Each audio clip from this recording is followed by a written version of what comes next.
Welcome. Good morning, everybody. I'm going to take the rap for not being here for the table talk later. I have a family wedding that I have to go to, so we will literally, if you want anything, contact us, any of our materials or presentations. We definitely want to keep an open line of communication. First and foremost, we had a hypothesis. We believe that experiential education was definitely a better form of teaching. All the literature suggests that, but we wanted hard, concrete data to do it, to really prove this hypothesis. So the question that you see right here is, are experiential modules really better? Is it a heightened form of learning? And we had a couple of theories that we wanted to just kind of have data points on. And we're going to show you that in just a second. This is us. Monica wants me to quickly thumb through this one because it's awkward. But to give you some context about our presentation is really, this is all about Monica's course. I am a coordinator of skills and experiential learning, so I assisted her in moments to try to figure out how we could create modules, but really you need to hear the content of the course first. Right, and for the course, this is a course in family law. We call it Civil Law of Persons because I'm a civilian, teach out of the Civil Code in Louisiana, but it covers all of the traditional family law issues. It's an upper level elective, and it's on our bar exam. And so I would say I get usually enrollments between 60 and 70 in most of these classes. So it was a challenge thinking about how to incorporate experiential modules, but I decided at the front end that I was going to dedicate 4 classes to experiences and still be able to teach the doctrinal and hopefully, and that's what we're trying to figure out, enhance the doctrinal learning by the students and to incorporate some of these core skills that I think can transfer to other practices of law. Because my other concern was that with this size class, if I have students who know they don't want to be family lawyers, that they would reject doing all of these family law assignments. But I talked to them about the transfer with drafting, with interviewing, that will work in any area of law they end up going into to practice. So the experiential perspective was essentially this. Monica came to me and said, Chrissy, you're new on campus. Can you help me with this? And so I had this moment of trepidation, tenured professor, right, helping her. What if this was a train wreck that went bad? So first, I really wanted to kind of have kind of goals that we were working for, and then have assessment tools that if it did turn out to be a negative response or a positive response, we could prove it. And so selfishly, that was the first point. And then the second point was a long-term vision to start thinking about how could we improve it? Because I knew instinctively, and then from prior experience from a writing perspective, that it takes time to improve experiential modules. And so we wanted feedback to figure out like a fine wine, how do we need to turn this bottle every year to make it better? So here were 4 overall goals, hypotheses. One was, we needed to make sure that the students were more engaged, that this was a more engaged way to learn, that the theory is going to be enforced, and that this is a higher level of learning by inserting these modules. And that this type of learning was also going to assist in the transition into practice. And then 4, that the bar concepts were going to be enforced at a rate that was higher, or compounded at a higher rate. I will tell you that our data right now, we can only prove one of them. And we still haven't necessarily, we still are seeking avenues and feedback of whether or not we're actually proving this.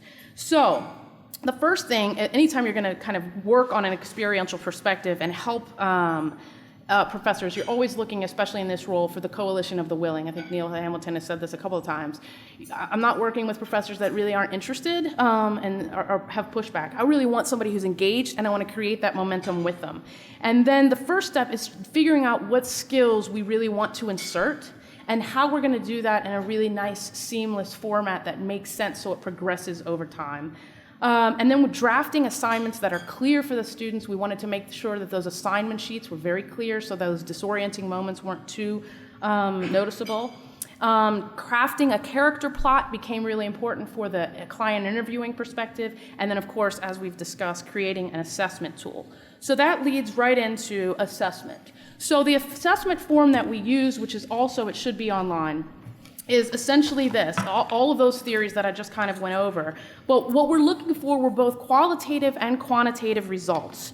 So somebody mentioned that big, thick assessment book. That's the first place that I went to when we created the form. And I literally took that assessment book and I started trying to figure out, what do we want to ask the students and what kind of feedback do we want? I want to see if this is useful for them, I want to see if it's interesting, and I want to make sure that the assignment sheets were clear, and then I want to give them space and time to give us as much feedback as possible. So that's what we did, and we did it for every single module. We knew that the overall end of semester assessment form wasn't going to work for what we're doing. So we just went ahead and did it, we created it. And then we also had an overall feedback form that said, did you like it, would you recommend it, all of this type of learning in the future? And I can't wait to show you those results. And so I'll tell you about the first module, and we did the assessment form at the very end of the semester when I did the evaluation that we're required to do. And I left a decent amount of time for the students to fill this out. And we were very happy with the quantitative results and the qualitative results. We have changed these modules along the way because of the student feedback. And the first is interviewing the client, where we wanted to showcase interviewing skills. The first time we did this, we had the students, volunteers, do the interviewing. And because of the feedback, we actually now have the practitioners come in and do the interview. It is simulated of another one of my former students acting as the client. And we stop during the interview process and talk about the skills that they are witnessing, so that we are also educating during this skill. But the students really have to get the facts they need to ultimately draft the divorce petition. So they are not participating in the interview, but learning some of the skills at a baseline level and then transferring them into a petition drafting. And so we have some results. So here are some of the results. We've done this for 3 semesters tracking this data. The first year, excitement was high, and I really do think that the students could feel that. So we had really positive results. We've actually had positive results every single year. You can see they're finding it useful, they're finding it interesting. From a skills perspective, what we're trying to introduce, now there's some students who are totally bored by it, it was actually only one, but what we're trying to introduce from a skills perspective is relationship-centered lawyering, depthful questions, and then of course making sure that we're integrating that theory as well. And then showcasing the divorce petition. So they're building facts into the divorce petition. So for the second module, we did not bring the client back. We have the practitioners coming back. The students turn in a petition, a divorce petition based on the client that they met before, with just resources provided for them. No sample divorce petition. They really did have to start from scratch. They turn in a petition to me that day that is calculated into their grade, and they're asked to bring another petition with them to class. Then, through the practitioners going through what their sample petition would look like, they are able to elicit questions from the students, talk about what they did, how they did it different, start to instill this idea that petition drafting is an art form. There's not an automatic form that you just need to fill out, but you need to think through it. You need to tell your story. And the level of participation of the students was amazing. I think Chrissy tracked it one semester, and there were 24 questions. And so the students are really engaged during this part, and I think come away with a real understanding of drafting. I actually call it the Holy Trinity, because in the classroom, this particular class, you're watching the scholar, the practitioners, the clinical, the skills professor all come together, and they're engaging in discussion. You're watching hands literally just popping up. Why did you draft it that way? And you're seeing disagreement. So you see the clinical perspective basically having representation of access to justice issues. And these are issues that your corporate kind of, high-end, high-dollar divorces, that's a different perspective.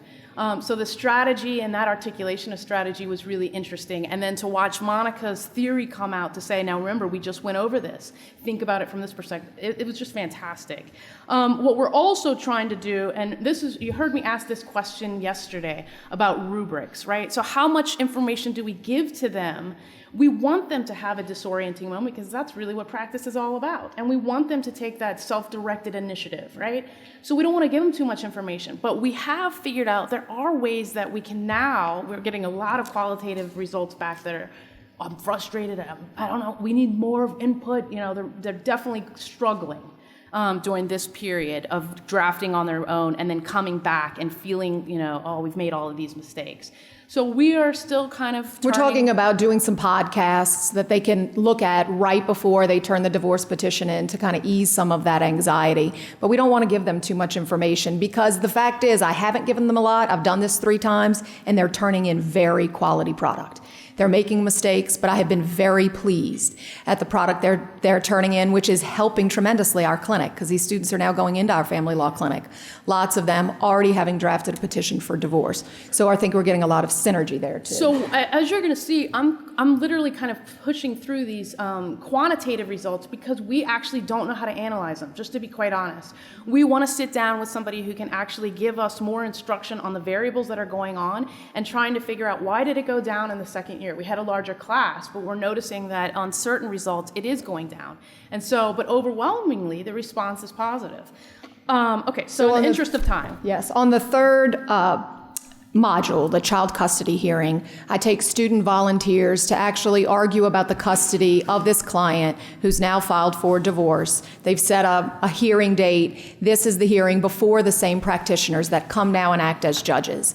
And what we're trying to teach here is some of those soft skills, some of the professionalism, some of the listening, some of the learning how to answer questions that you don't know the answer to yet and how to deal with that.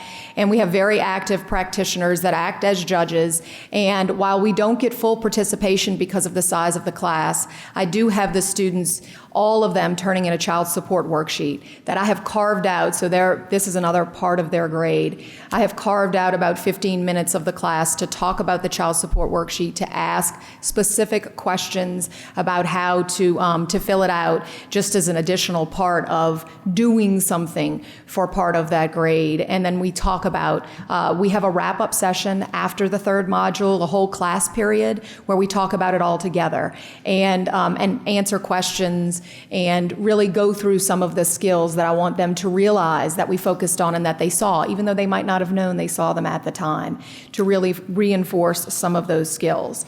And we saw the same type of results for the child custody hearing, very positive results that, helped us to realize this was the right way to go. And then for the last experience, this was going to family court.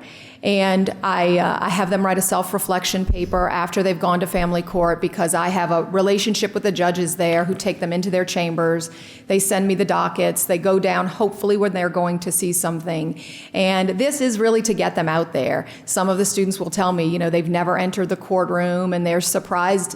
Actually, one of the biggest comments is they're surprised how many people don't have lawyers. So I think this really helps on the access to justice, seeing it early and understanding what they can do to bridge that gap when they get out in practice.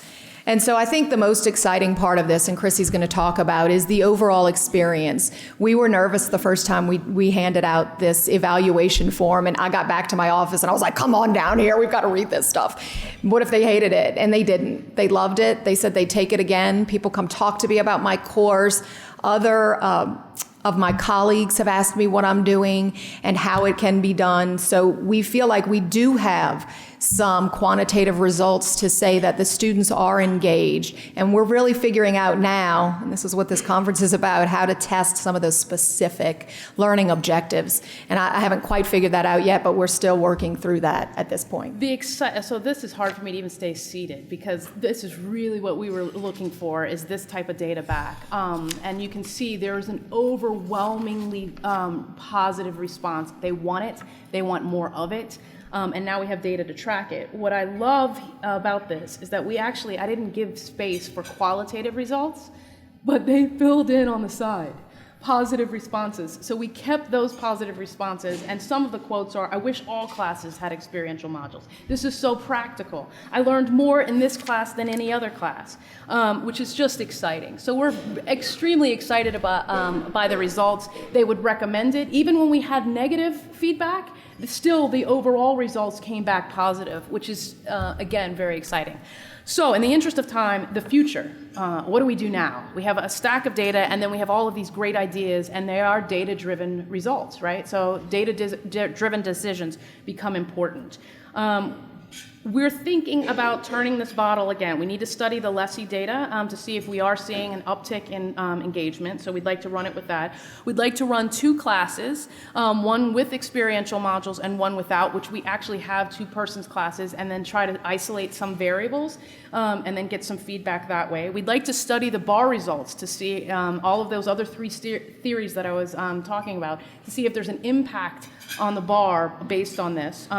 Definitely podcasting to quell those disorienting moments. We now can improve it, and figuring out ways to improve that anxiety and lessening that anxiety at those precise moments. That is indicating we are out of time. Long story short, we are excited, and we are modeling collaboration at a level that really is ideal for the practice, and that is, I think, one of the key benefits of this. And the bar has really embraced this, and the judges, and so we're starting to reach out more in other areas to loop in other practitioners in these type of courses, and we've gotten sincerely a very positive response.